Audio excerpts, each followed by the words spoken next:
Geopolitics and Empire is joined by dissident journalist and author Paul Cudenec, whose work appears at winteroak.org.uk, among other sites. You can download his latest book for free or purchase a copy, Converging Against the Criminocrats, Essays and Talks for the New International Resistance.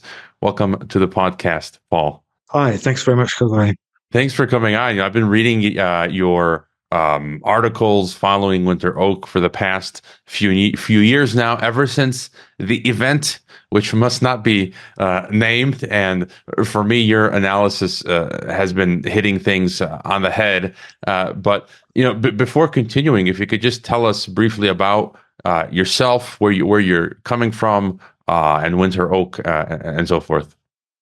I'm now an independent journalist. I've been work as a journalist for many years, 25 odd years, just on a small local paper. And at the same time, I was an activist. 30 years I've been an anarchist, been calling myself an anarchist. Sometimes I think I need to find a different label for myself.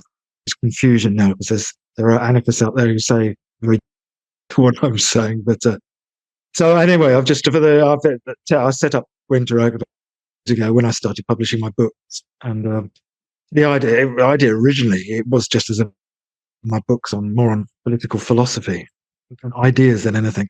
But then such a lot has been, especially over the last 3 or 4 years, that I've found myself very much back in the sort of world of describing and trying to make sense of all the strange things that are happening around us in this world. And so your term for what a lot of us call, I call Cobra Commander Klaus Schwab, the Great Reset, the elites. You've created a new term, I believe, which I think is excellent, criminocracy. And you describe one single worldwide criminal network behind the scenes, running everything from WEF to the World Homicide Organization to the United Abominations and the EU, or what I like to refer to as the Fourth Reich or New European Soviet, BlackRock, and the World Bank. And maybe to get your thoughts on, if you could further, and I totally agree with this with you, and if you could further sort of explain your thoughts on who's running this neofeudal show. That's a big question, isn't it? That's what I've been trying to find out. I wonder if it started from the point a few years ago of saying that there was this democracy. I mean, I'd have had a critique more of capitalism or something like that, but not imagining that it was quite as structured and deliberately organised as it certainly is. And it's only through digging into different areas, investigating different aspects of this thing, this criminocracy, that I've been able to establish that it exists. For example, like everyone else, I was looking at Al Farb and the WF, and his particularly into his young global papers, the global papers community, as he calls it. I think a community. He has a nice fluffy word as usual. And then I was looking at the Commonwealth and Prince now King Charles's connections. And then I was, then I was reading about the Rothschilds as a consequence of some of the things I've been reading previously. Particularly, there was a couple of books about the First World War, which you may know, by Doherty and McGregor, which point to the role of the Anglo-American establishment, as Quickie calls it, in deliberately pre-planning and starting, manipulating and prolonging the First World War for their own, not only for their own profit, but also for their shaping of the society, for society, in ways that would be further profitable for them and their empire. And I guess that was, I suppose that is, it was really at that point that I realised that was there a global empire, a global system, organised jungle with many, many different facets, but also that it's a criminal organisation. It's just a mafia. It's a mafia gang that has got so big that it's taken over all the other mafia gangs on the earth and running everything. They can't let can't let the public know that because their rule totally depends on their invisibility and on creating taboos against pointing out who they are and what they're doing. And maybe to get your thought on the extent of their rule. I mean, it's really total. It's you say the entire system is taken over, and I think even at the local level, and just using my own personal experience, myself being a citizen of the United States, Croatia, and Mexico, and just during the last couple of years, I'm witnessing here, even at the very local, when we talk about WEF and the criminocracy, we think, okay, it's kind of fuzzy, this image, they control Europe and US and the big corporations, the transnationals. But when you look at like practical examples, like here in Mexico, they even have co-opted, local mayors here, right? The governor, who's carrying out their projects, and a lot of the big companies, most people here in Mexico buy from these transnationals. Walmart's, Coca-Cola delivers the water, and so just your further thought on really to the extent that they have taken over the planet. And you also talk about something called you call work order progress.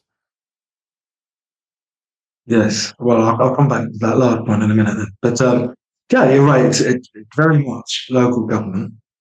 I mean, I don't know if you watch UK Column and in Britain. Yeah, I mean, they've been doing a lot of really good work on exposing these structures that have been built in to local government. The structures have been built in everywhere. The infrastructure. I mean, I wrote a piece about the development agenda. That development is built into everything. You must have development, and it permeates every level of institutional power. Well, yeah, as we see with the UK, with the United Nations Sustainable Development Goals, it's that same word again. Everything they do is advances on these rails, the same rails of the need for development, I think. And so there, the public side is pretty much completely sealed, controlled. Certainly in France and Britain, and I don't know if there are any stray countries around the world where that's not the case. Hopefully there are. And of course the private side, we all know that BlackRock, Vanguard, State Street. I don't know if it's one entity. It certainly is. It's part of an intertwined overall entity, which is the same overall entity that controls the public side. So when we talk about this merger of public and private, well, in a way, it's not a merger because it's already owned by the same criminocracy, but it is. In fact, it's becoming more openly, showing us that the same agenda pervades the business, financial world, and the public institutional world. And so that work order progress, that was it was used by French, it was Darmanin, one of the French Ministry of the Interior, I think it was, a member of the French, Macron's French regime. And it seemed to be sort of replacing liberté, égalité, fraternité as sort of the leitmotif of governance in France.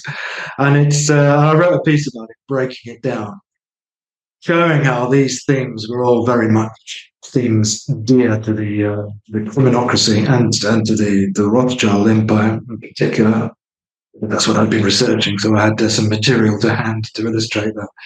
Obviously work is all about people exploiting people for their profits, and order is keeping them in line and stopping them from revolting or dissenting or being free in any way, because you don't want your slaves running off the plantation. And then progress is the technology, the industrial infrastructure with which they are hoping to advance, accelerate their control and exploitation. So it's when you see these you see the same theme emerging everywhere in all these organisations, which is another way that you can tell they're the same thing without actually looking at who controls them. Just they use the same terminology, the same talking points, as they say, the same agenda. And anyone who deviates from that agenda in any way is, it's just complete terrorist or, anti-Semitic, reactionary conspiracy theories. They've just got their usual. Well, we all know this. Become a very cliched list of insults that they make out that everybody will go. So Yeah, I want to get your thoughts on that as well. But something else you also discuss, which I've read about, but I haven't discussed much in the past. I've had Alison McDowell on the program, and she writes a lot about it. But you use the term impact capitalism or impact in investment. And if you could, for people listening, just if you could just explain a bit what. And this is what they're using to take control. As you said, part of this development, the way they want things to develop, they're using these impact investments and impact capitalism. Any thoughts on that? it's a very, very important subject. Actually, it's notoriously difficult for people to get their heads around. I'm very grateful to Alison McDowell's work. So 2 or 3 years ago, when she was, that's when I first came across the term, was in her work. And once okay. Well, I'll explain roughly what it is then, because people don't know. It's privatization of services that have recently, up until now, been carried out by states. With states, governments don't have any money, of course, because they're all heavily in debt to bureaucracy. They can't fund the services that they should be funding, which is very convenient for people who'd like them to be privatized and to make money out of that. Of course, it's all it all works together very nicely. So they invest, philanthropists or investors that invest in providing these services. Well, obviously, if there's an investment, they're going to make some money out of it because people don't invest if there's no return. So they have to measure what the outcome of their investment is.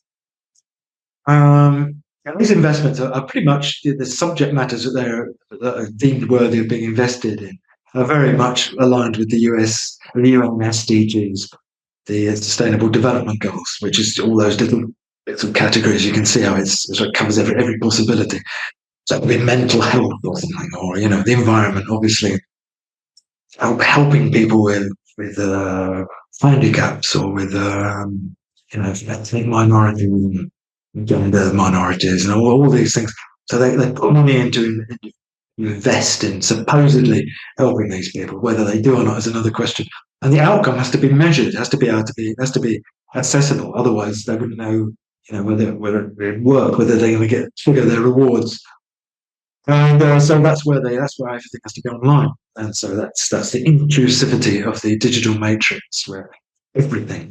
Children's education has already gone a long way down that road. I know from what I've heard, everything is online. Everything can be measured, reduced to numbers on a virtual ledger. And I find the other thing they do with these impact investments is to commodify them. They become tradable commodities, like the subprime mortgages that were traded just before the crash of 2008. People's lives are bundled up and turned into products. So they're basically creating a new market because their system is grinding to a halt. They've had to make new markets. So, and then the commodification of nature is one of those where forests and fresh air and rivers are regarded as having some financial value that they can make more money out of. And then the same thing, they're trying to do the same thing with our lives, particularly children's lives who are starting now because they've got whole decades ahead of them of using their success or their failures. They make money out of a child's failure as well if they're punching against it. So because it's speculating works both ways, isn't it? I can't remember. Was there a last point you asked me that I said I was going to come back to? No, I think that was it. And you, that sounds like slavery when you think about it. Slaves back in the day had the price tag; they were bought and sold, and then kind of what you just described. This is they're trying to again put a price tag on us for everything that we do, and I did want to ask you, you already sort of mentioned it, and you've written about this, how the system, how they systematically disrupt, hijack, and destroy, any resistance, whatever movement, as you where you're coming from, whether it's anarchist or where others are coming from, whatever, libertarian, conservative, left. We see now this this new left, which is this monster, and then the old classical left, which people like C.J. Hopkins, who I've had on, who see things correctly, but they just tend to disrupt everything, and I'm things that I get kind of annoyed with, which I respect anyone who believes this, or maybe you do or don't, but this idea of like that viruses don't exist, or different topics where now I've got people just, this is all they want to talk about. And I'm like, guys, they're building this digital prison around us and we're wasting time squabbling. It's classic divide and conquer. And so, and you've talked about how groups are infiltrated and then steered away or broken apart. Your thoughts on how the system is always hijacking and disrupting the resistance? Yeah, it does. It does do that all the time, and it's becoming. I've seen that in several spheres. I mean, the big example for me was the environmentalist movement. It's been completely turned around from being a movement calling for protection of nature, called that loves nature, based on a love belonging to nature. This is something that Corey Morningstar pointed out a few years ago. People will know who she is, the Canadian researcher. And she pointed out that 10, 15 years ago, environmentalist websites had pictures of trees or, meadows or hills or mountains on them, because that was what it was about, birds. And now it's pictures of solar farms, wind farms, just it's technology. It's been turned around from being a movement that's defending nature to being the marketing wing of the so-called sustainable development industry. It's completely tragic, and it only talks about climate and the so-called solution to the climate emergency, which all happen to be they've been debating and ready to be sold to us by the people funding the aforementioned environmentalist movement. But and I saw the same thing with anarchism, because I was involved. I was actually actively involved in the anarchist movement.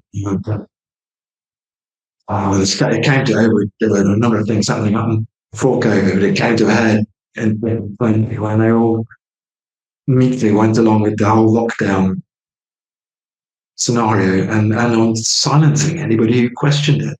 I was really horribly abused and insulted on the internet for daring to challenge the state's narrative on COVID by people who were supposedly anarchists. Well, obviously, they weren't anarchists. I don't know if they're just gullible. Those people in particular were just gullible people who've been manipulated by somebody else who's infiltrated the movement and is feeding them these talking points. I'm not saying they're all literally employed by some shady organisation, but the thing as a whole has obviously been completely taken over by an agenda that has nothing logically to do with the cause that it's supposed to be representing. And we see the same with the so-called freedom movement. Well, I was very encouraged with this the truth and freedom movement that emerged. All the people coming from very different backgrounds to mine, they seem to be of one mind. But we've lately seen that it's a lot of that. It's just it's a plan. I don't know if it's a plan B or a plan C. I suppose having already captured the sort of mainstream right and the mainstream left, they're also they're also mocking up anything that emerges as a movement in opposition can be taken over, because they've got unlimited amounts of money, and they've also got the infrastructures and machineries of the state at their disposal. Really, the only way you can not be infiltrated is almost either just to work with people you know very well and you really trust, or just to do your own thing and just be, to collaborate with other people as long as they seem to be making sense, and to be ready at any point to say, no, hang on, it's not right. I'm sticking to my own personal moral compass and my own personal understanding, and I'm going to keep saying that whatever anybody else says about it. Yeah, and I've heard from others in this movement. They've told me themselves, they would found some anti COVID campaign or something, start like an organization. It'd be hijacked or taken over, or even podcasts. This is a huge Serbian podcast called Balkan Info. The founder of it was kicked out.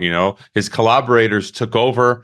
They took a more pro-state approach. And I've heard this with other podcasts that are bigger, that have multiple people working on it. And it's just time and time again, it's the same formula repeated. And even the conservative movement, they were taken over by QAnon, MAGA Trump madness. And it's just like, I'm a conservative. I'm not a MAGA Trump or a QAnoner. And it's just like anything. They just take it over. And by the way, I did have Cory Morningstar on the podcast a couple years back. Again, people can check that out. And the smear tactics, you've also written about this, but that they use against us. There's one Twitter account which I'll show on screen. It's called a Serbic something. He describes himself as an anti-fascist researcher, and often these anti-fascists are the real fascists. So what he's doing is he's literally a regime propagandist, a defender of their corporatocracy. He's coming out and singling out all of the dissidents, the threats to the system. And he was trying, just like you, right? He was trying to label me based on some of the guests that I interview, raw egg nationalist, and then tries to call me out. I'm interviewing this neo-fascist, anti-Semitic, far right-wing extreme guy, and trying to make me out to be like that. I interview radical Marxists I've had on the program, and then they try to make me out again. I don't know how that logic makes sense. That I interview a leftist and somehow I'm still like a far right extremist, even though I'm interviewing a radical Marxist. But it's just crazy. And then they call you anti-Semite and all this stuff. But your thoughts on these? I think people just have to grow a thick skin. It's like their use of this is diluting the terms and it's becoming meaningless. But any thoughts on the smear tactics? Recently, I had a smear thing written against me and others. But it's just all the same. Yeah, it's always the same. It's always the same. It's rubbish. It's these insinuations and it's smear by association. Just if anybody, if you once appeared on the same on a podcast, the week after somebody else appeared who they can link to somebody who once 50 years ago he was at a conference with. It's just there'll always be something. I mean, it's you can't even. I mean, you can't even avoid. You could never avoid it. Nobody could ever avoid it. And if there wasn't something real, they'd make it up. They just throw themselves. So this anti-Semitic thing is getting ridiculous. I mean, Jewish people are being called anti-Semitic, and so it's just like there's no way you can say. I mean, obviously, I was called anti-Semitic on the basis of writing about Rothschilds, but of course, they don't mention that I've taken great lengths in the preface to this book that I brought out and say that I'm not at all against the Rothschild because they're Jewish, and in fact, it's more despite the fact that they're Jewish. Partly because I know I'm going to get a lot of people calling me anti-Semitic if I mention them, but also because I don't actually want to. I don't want to whip up actual anti-Semitism. I don't want to give ammunition to people who say, "Oh, it's the Jews." I want people to actually distinguish between the Rothschilds and the rest of the Jewish global community behind whom they are in fact hiding, in order to disallow any criticism of their particular an organisation, their mafia gang, I would call it. So it are ridiculous smears. I don't know how. I don't know if they're going to keep on working. They just when they call everybody these names, and I wouldn't take any notice if I read somebody I liked was being accused by this sort of language. In fact, it'd be more of a recommendation to go and find out why they were being attacked and what they're actually saying. Yeah, and then, I mean, the way that I look at it, for example, we're not even looking at these details. When we're looking at this power structure, as you call it, the criminocracy, and you've got the Rothschilds in there, and whatever background they come from, and then within that same network is people like Prince Bernhard of the Netherlands, one of the founders of Bilderberg, who was a Nazi. So it's like this guy was a literal Nazi, who's working in that same system as the Rothschilds. So again, it's all. Rubbish, as you say, and to get your further thoughts, then maybe on the machinations of this criminocracy, some of the things that they want to do. I guess we can start maybe with my biggest fear. I like to my favorite term for this digital transhuman control grid is my past guest Edwin Black, who calls it the algorithm ghetto. He's Jewish historian using the comparison of the physical Jewish ghettos that Jews were put into, and he's saying that what they are doing now is creating this digital ghetto that they're going to put us into, where they can literally close us off, and it'll have the same effect basically as the physical ghettos, where you won't be able to buy food, congregate, travel. You talk about the smart cities, the surveillance, digital ID. There's the cashless system. My governor here in Mexico 2 weekends ago announced that where I am, our city will be the fourth in the world so far to advance resiliency. In fact, I live in a resilient city, what it's officially called. It's a smart city. I found the documents. We're actually financed by the Rockefeller Foundation. And he talks about, as you said, the SDGs, which I like to call sustainable democide goals. And he talks about a carbon neutral 2050, which for me means, removing energy, resources in neofeudalism, more precisely. But you in your book, you also mention what they want to create. They want to shunt us into a world of geofencing, e-carceration, and that's no joke. Over the weekend there was a story how prisons in Pakistan now are using digital ID to monitor inmates. So your thoughts on some of the things that they're trying to carry out? I think you got it right. The smart cities is the obvious thing that they talk a lot about. I mean, the United Nations produced a booklet about that, which I wrote about, called centering people in smart cities, which is pretty much the same as concentrating. It's the same concept, even if it's not the same word. And I'm sort of fairly open about it. And we saw the sort of the attempt with COVID to bring in all this stuff with all the apps, tracing apps, and the rest of it. And then they tried the same thing with the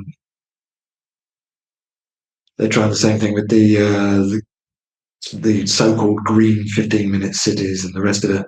And there's also a proposition for the Paris 2024 Olympics that in certain parts of the Olympic City, residents will have to give QR codes on their smartphones, presumably have to in order to walk, go down the road from their house to the shops, because they're in a special security zone.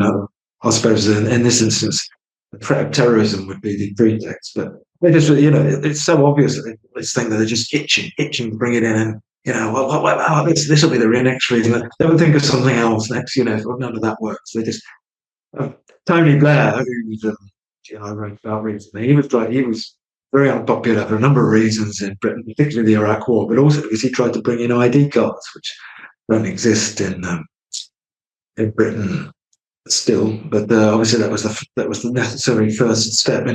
Before bringing in digital ID, was to actually have ID that you had to carry and get people used to the idea. So it's a long-term agenda. It is the next stage. Yeah, we are regarded as just nothing more than slaves to be shunted around and exploited in some way or other. It's really horrific. It's really horrific. And it makes me, anybody who's understood it, makes me feel very angry and disgusted and determined to speak out against it, because it's a very grim future indeed for especially for future generations if they get away with this. I mean, it's a total Soviet system. Like it's totally alien to many of us. Like to have an ID card, like it's literally like making us cattle tags, right? And so the government can identify us and do with us what they like. All of these measures that they want to put in. And I often leave the home without a smartphone. So we still haven't I still haven't had to really deal with this yet. Maybe you go to some restaurants and the menu is only QR codes, and I'm like, I don't have a smartphone, and they look at me and they're like, just scan the QR code. After I said I don't have a smartphone, it's just not. It's just absolutely nuts. And so, but they'll force you to have a smartphone to do anything. If they get their way, as you say. And maybe your thoughts on a bit on the geopolitics. This talk of World War III, what's happening in Ukraine and Israel. I kind of see these as multiple fronts of the same program. And my view, and I'm reading. They write in their own writings. They say that they're trying to use all these things that we're discussing to bring about global government, right? Or global governance, whatever you want to call it.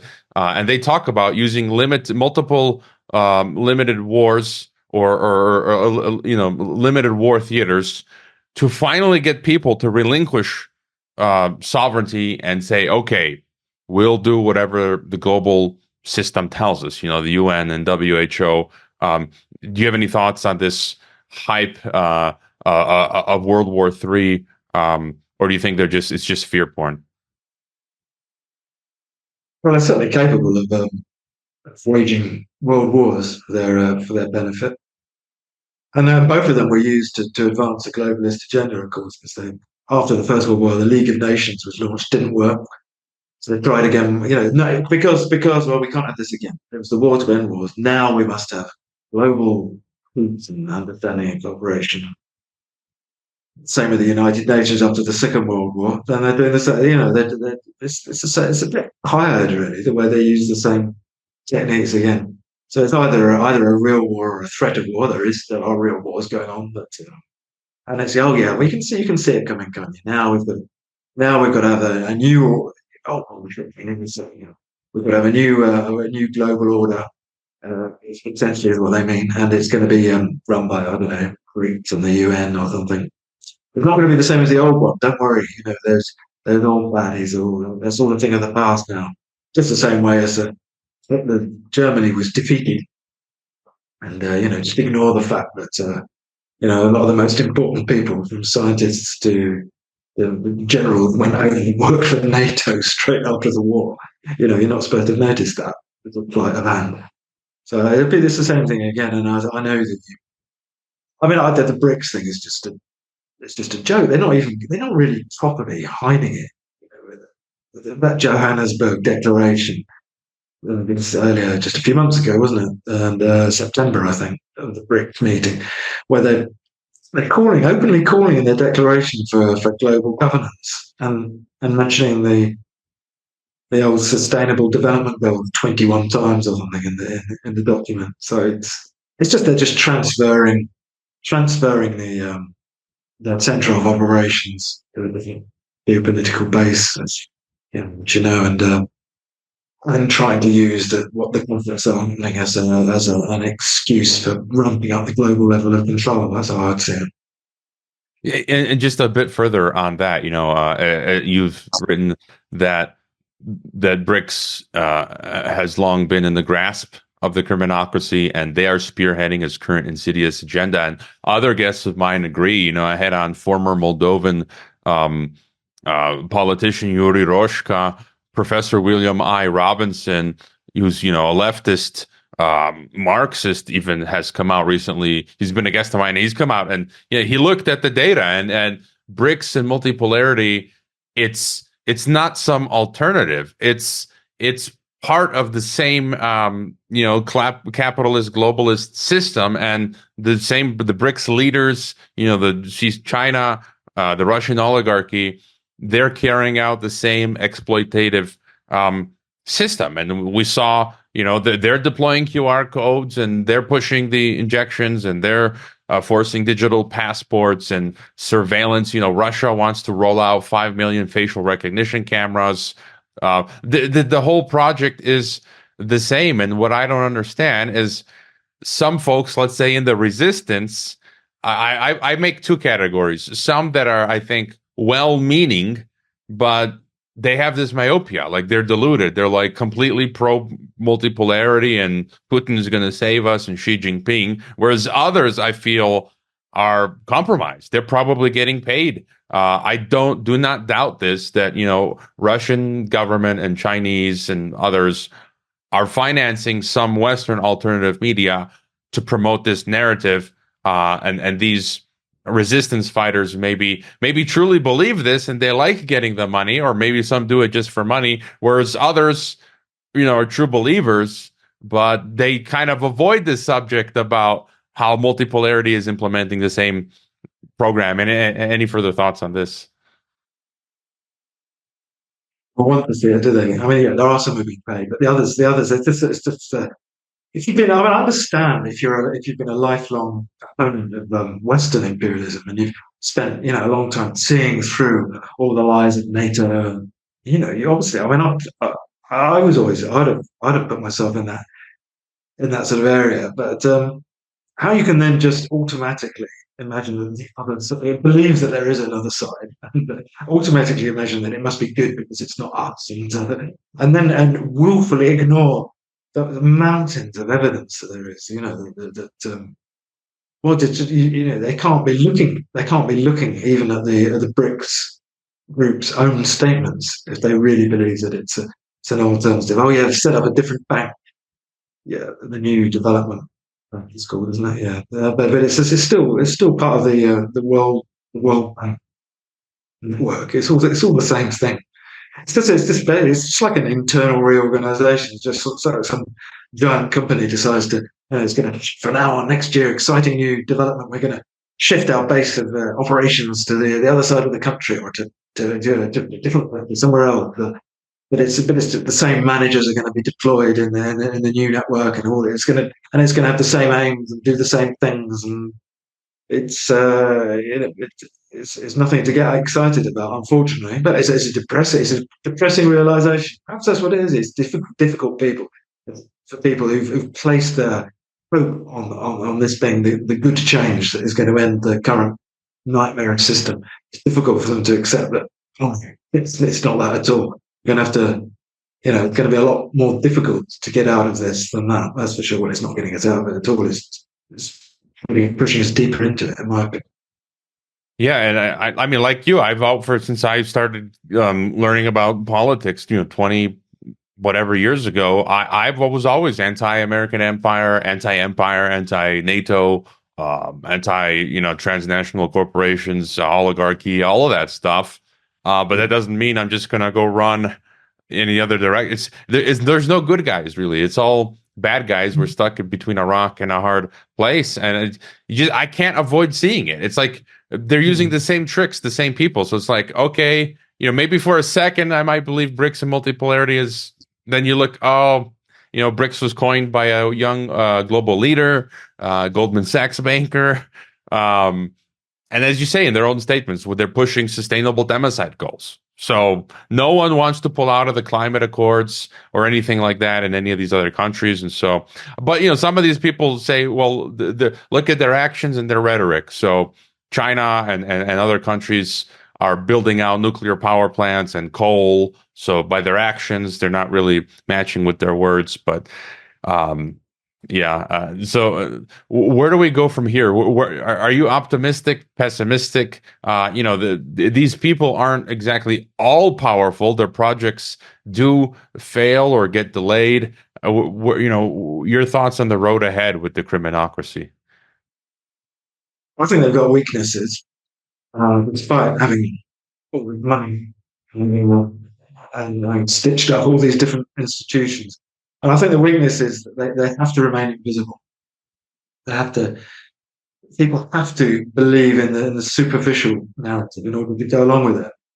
I think of all these people who are actively involved in the environmentalist movement, which is being captured. They have to believe that it's a real environmentalist movement. if ever it becomes apparent, even to the most blinkered activists, that they're actually being used for another purpose, then that movement would just crumble away. They can't, unless they're actually going to employ thousands of people to take part. I think they rely on people believing their lies, which is why they tell a lot of lies all the time, and why Klaus Schwab wrote a book about a narrative, and also why they're so paranoid about people challenging their lies, conspiracy theorists and disinformation and misinformation, because they know that if it could crumble, that the narrative could crumble. And then the same also applies for people. Supposing you're working for the British, I'll say British because that's where I come from. Someone who works for the British government, the British state, right? But in the intelligence services or something, and thinks that they're doing it for their country, because presumably that's why people do it. They think they're patriotic, and they don't want the well-being of Britain to be subverted by communists or fascists or whatever they think they're working against. And then they realise that in fact, no, it's it's not the king, it's not the crown in a benign sense of standing for the British people. It's actually a criminal organisation which has taken over the British state. And the same for somebody in any other country who realises that the thing called their nation isn't really representing the interests of the people in that nation that they might have always assumed was the case. Are they going to carry on? Are they going to carry on doing the dirty work of people they can plainly see are a bunch of crooks? I think that'll be the Yeah, in the early days, I did have on the podcast, it's in the archive, Annie Machon, MI5 whistleblower. She was one of those people who said, I'm working for MI5 and we're supposed to be fighting against terrorism. And then she learns that MI5 or MI6, I forget, it gives 100,000 British pounds to Al Qaeda to carry out a terrorist attack. I think it was in an attempt to take out Gaddafi, which failed. But it's like, she's like, wait a minute, we're supposed to be fighting Al Qaeda, but we're giving them money to carry out terrorism. So she quit. But something that concerns me now is all the Western countries are attempting to label any dissent as terrorism, domestic terrorist extremism. Last year, the Department of Homeland Security in the U.S., myself being a U.S. citizen, they told PayPal to ban me under this same idea now, which they're developing politically. They consider what I'm doing now as a non-kinetic threat, and that I am attacking the cyber infrastructure of the United States through words, I guess, telling the truth, malinformation, truthful information that is that the government doesn't like. But now you see in Ireland, Canada, everywhere, they're passing these hate speech laws where now for a thought crime, you can be fined or jailed. This is very concerning. This is like true Orwell now, where thoughts will be criminalized. Your thoughts on this? Yeah, absolutely. I picked up 1984 again yesterday, and so I'm going to read this again. I last read it, I've read it about 7 or 8 years ago, but I thought it was worth regular rereadings just to remind yourself of how close it is to the way we're going.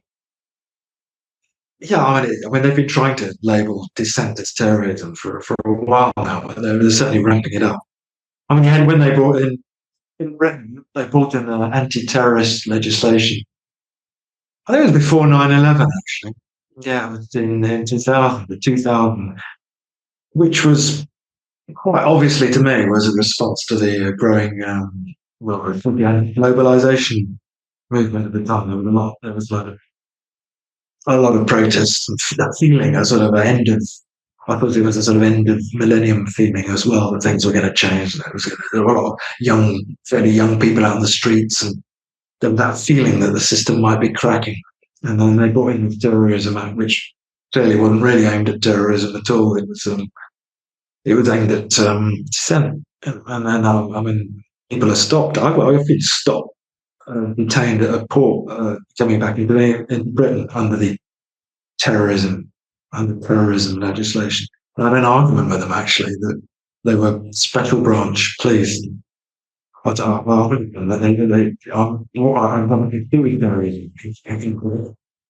Because obviously happened. And when they knew that, So it was just like, oh, yeah, but the protest might get out of hand. You know, we were planning a protest against the G8. And, well, that's not terrorism, is it? Even if it does get out of hand, there was, scuffles with the police. Or, it's the very most that would have more likely people being hit by batons by the police. But so it's just an ongoing thing. And they said, the fact that they're getting away with it is alarming. There don't seem to be the voices speaking out against it in the media and so on that we did have 10 years ago even.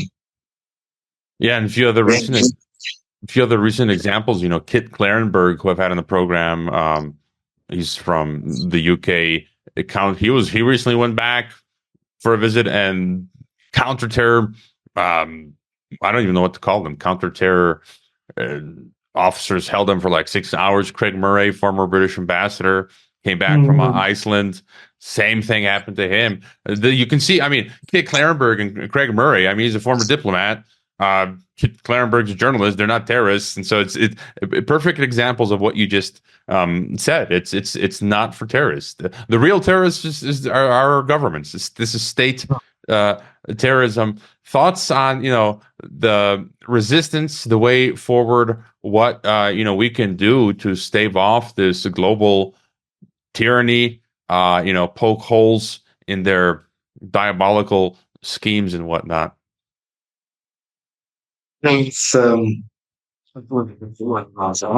obviously you have to keep on talking about what they're doing and exposing it to as many people as we can, not just online either, but to lots of people and wherever it is that we live and work. And well, as I said, their narrative can be undermined. It can be broken. At the same time, we've got to think about practically trying to get free from their control mechanism. Not something you can do just overnight, obviously, but to start working in networks to seek out self-sufficiency, for example, getting off grid as much as possible, getting off not being dependent, growing your own food, living in communities that are not just sort of slave camps. But resisting what they're going to do next. Because inevitably there's going to be coercion involved, because they're going to be forcing people off the land, for example, and into smart cities.